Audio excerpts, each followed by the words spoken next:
ಆತ್ಮೀಯ H16 news ಅರ್ಧ ದೇಶದ ನಮಗೆ ಸ್ವಾಗತ. ನಾನು ನಿಮ್ಮವ MI ಅಥವಾ ಮಲ್ಲಪ್ಪ ಜೋತವ್ರ. ಆದ್ಮೇಲೆ ನಮ್ಮ ಟ್ರಂಪು ಏನು ಹೇಳ್ಬೇಕು ಪಾಪ ಅವರಿಗೆ, ಯಾವುದೋ ಒಂದು ವೆನಿಜುಲಾದ ಅಧ್ಯಕ್ಷರನ್ನು ಇಟ್ಕೊಂಡು ಗೆದ್ದೆ, ಟ್ಯಾರಿಫ್ ಏರಿಸಿ ಇಡೀ ಜಗತ್ತನ್ನ ಅಂಜಿಸಿದೆ.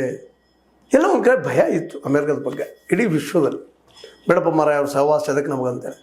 ಆದರೆ ಇವತ್ತು ಅಮೇರಿಕ ಯಾವ ಹಂತಕ್ಕೆ ಬಂದು ನಿಂತದಂದ್ರೆ, ಜಗದಲ್ಲಿಯ ಯಾವ ದೇಶನೂ ಇಸ್ರೇಲ್ ಮತ್ತು ಅಮೇರಿಕಾದ ಜೊತೆಗೆ ಕಾಣಿಸ್ಕೊಳ್ತಾ ಇಲ್ಲ. ನಿಮ್ಮ ಸಹವಾಸ ಬೇಡಪ್ಪ, ನಮ್ಮ ದೇಶ ಯಾವ ತೊಗೊಂಡು ಹೋಗ್ತಿರೋ ಗೊತ್ತಿಲ್ಲ, ನಮ್ಮನ್ನು ಬೆಕ್ಕಿನ ಮೇರೆಗೆ ಯಾವ ಹೋಗ್ತಿರೋ ಗೊತ್ತಿಲ್ಲ ಅನ್ನುವಷ್ಟು ಮಟ್ಟಿಗೆ ಮಾತಾಡ್ತಾ ಇದ್ದಾರೆ. ಇವತ್ತು ಹಾಸ್ಯಾಸ್ಪದ ವ್ಯಕ್ತಿಯಾಗಿದ್ದಾರೆ, ಪಾತಾಳಕ್ಕೆ ದಿನಕ್ಕೆ ಇಳಿತಾ ಇದ್ದಾರೆ. ಇಡೀ ಅಮೇರಿಕೆಯ ಒಂದು ತೇಜಸ್ಸು, ಒಂದು ಪವರು, ಒಂದು ಶಕ್ತಿ ಅಂತಿರೋ ಏನಂತಿರೋ ಅದ್ರ ಹೆಸರೆಲ್ಲ ಕೆಡಿಸ್ಬಿಟ್ರಿ. ಇವತ್ತು ಏನೇನೋ ಮಾತಾಡೋರು, ಏನೇನೋ ಮಾಡು, ನಾಶ ಮಾಡ್ತೀನಿ, ಪಾಚನಗಾಲಕ್ಕೆ ಹೋಗ್ತೀನಿ ಇರಾನನ್ನು ಒಪ್ಪದೇ ಇದ್ರೆ ಎಷ್ಟು ಮಾತುಗಳ್ರಿ. ಏನೋ ಸೋಷಿಯಲ್ ಮೀಡಿಯಾ ಅಂತೇನೋ ಬರ್ಕೊಂಡು ಇವತ್ತು ಹಾಸ್ಯಾಸ್ಪದ ಎಲ್ಲರೂ ನಗುವಂಥ ಸ್ಥಿತಿ ಬಂದ. ಕೊನೆಗೆ ಬಂದು ಹತ್ತಿದ್ರು, ಏನೋ ಮಾತು ಕೇಳಿತ್ತು, ಇಸ್ಲಾಮಾಬಾದಲ್ಲಿ ಏನೋ ಮಾಡ್ತಾಯಿದ್ರು. ಪಾಪ ಒಂದನಿಗೆ ಎಸ್ ಅಂತ ಇದ್ರು ಇರಾನ್ದವರು.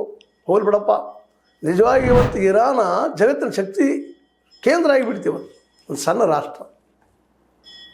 ಅಮೇರಿಕ ಎಷ್ಟು ಕಾಟಿದ್ರಿ ಇವರನ್ನು, ಇರಾನನ್ನು.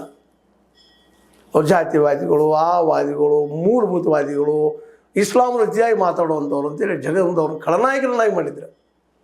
ಆದರೆ ಇವತ್ತು ಪೋಪರಿಗೆ ಇವರ ಮಾತಾಡಿದರು, ಆಧುನಿಕ ಯೇಸುವಾಗಿಬಿಟ್ರು ನಮ್ಮ ಟ್ರಂಪ್.